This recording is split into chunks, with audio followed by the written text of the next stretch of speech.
बिहार के बेटी के प्रति अगर अपमानजनक अगर शब्द का उच्चारण करेगा तो दुनिया के किसी भी कोने में रहेगा, बिहार के युवा उसको जाके वही सबक सिखाएगा। आने वाला दिन में देखिएगा बिहार के भाजपा के लोगों को भी कुटाई होगी। अगर बिहार के बेटी के साथ अगर वो पैसे पर खरीदने की बात करेगा तो मैं खुलेआम बोल रहा हूं, खुलेआम में बोल रहा हूं कि अगर बेटी को खरीदने की बात करेगा, कीमत लगाएगा, तो बिहार भाजपा के लोगों को कुटाई होगी। बिहार में 20 से 25 हजार में बिहार में बेटियां मिल जाती हैं, क्या कहिएगा सर? देखिए, भाजपा का पैदाइशी परिवरिश ही यही है कि नारी बेटी को सम्मान नहीं करना, क्योंकि उस जिस ग्रंथ के मालिक हैं, जिस ग्रंथ का उपज है, उस ग्रंथ में ही नारी को ताड़ने का और ऐश मौज करने का ऐसा उसका शंकराचार्य बोलता है। तो उस परिवरिश का आदमी है तो उससे यही उम्मीद किया जा सकता है कि वो नारी को, बेटी को अपमान नहीं करेगा तो क्या और सम्मान करेगा। पर हम उन लोगों से पूछना चाहते हैं जो संवैधानिक पद पे बैठे हुए लोग हैं, उस मंत्री को सबसे पहले तो वहां के जो विरोधी दल है उत्तराखंड का, विरोधी दल को चाहिए था कि उसको नानी याद दिला दे।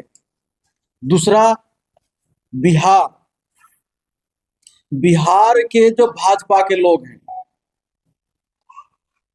उनसे थोड़ा आप लोग जरूर इंटरव्यू लेते कि आप भाजपा के गंदे लोग के साथ हैं या बिहार के स्वाभिमान के साथ हैं। तो हमें ये लगता है कि भाजपा में जितने लोग हैं वो सारे के सारे लोग गंदे लोग हैं और गंदे समाज के निर्माण करना वो लोग चाहते हैं। इसलिए ऐसी घटिया बयान पे बिहार के भी भाजपा के लोग चुप हैं। अगर बिहार भाजपा के लोग के अंदर अगर बिहार के स्वाभिमान के प्रति थोड़ा सा भी जगह होती या बिहार के सम्मान के लिए थोड़ा सा भी उनके अंदर जागरूकता होता तो बीजेपी से शायद तो इस्तीफा मार देते सारे लोग, चाहे तो उस मंत्री को रोड पर नाक लगड़ के माफी मंगवाते। लेकिन ऐसा नहीं कर रहा है कहाँ के बिहार भाजपा यूनिट के लोग। इसलिए पूरे देश में भाजपा की लगातार ऐसी बयान आती है जो महिला को, नारी को, गरीब को, सारे लोगों को अपमान करने का प्रयास होता है।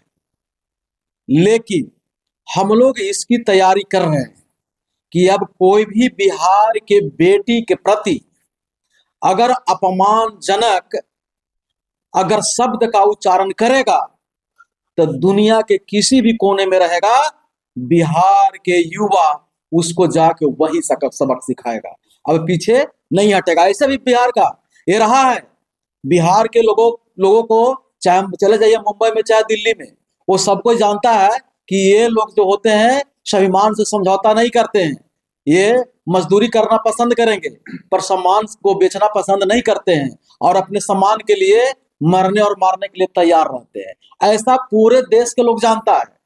अब इसको जो भाजपा के लोग हैं ना, भाजपा के पीछे छिप के बोलता है वो, क्योंकि बिहार में भी भाजपा है और बिहार के भाजपा उसको सपोर्ट कर देता है इसीलिए।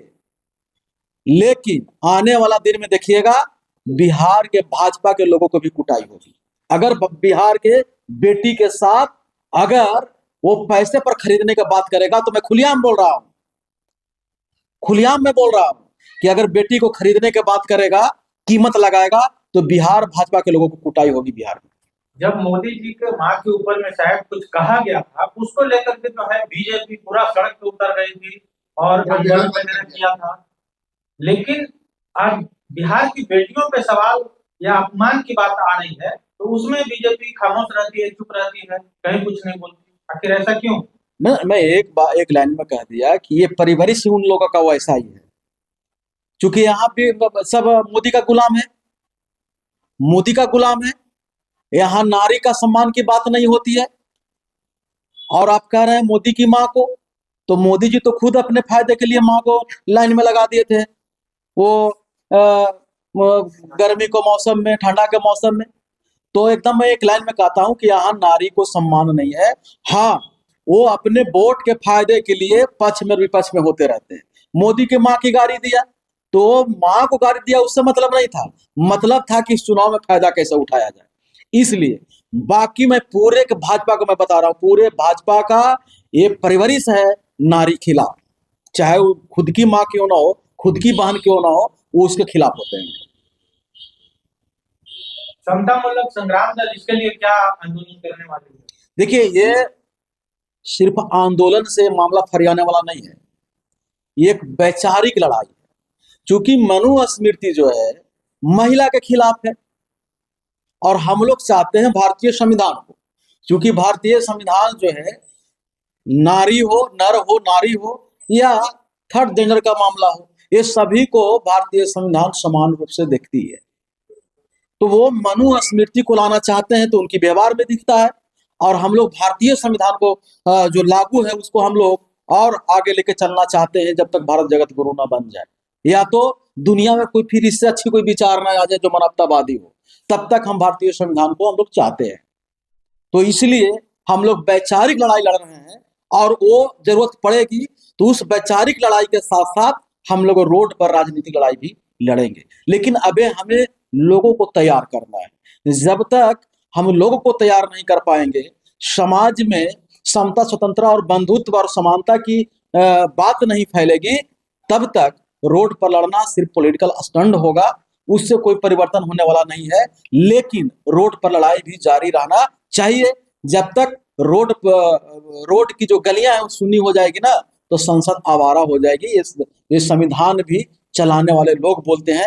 इसलिए मैं दोनों का समर्थन हूं, पर अभी समतामूलक संग्राम दल वो चाहती है कि हम वैचारिक रूप से लोगों को तैयार करें, उसके बाद एक बड़ी आंदोलन हम लोग करें।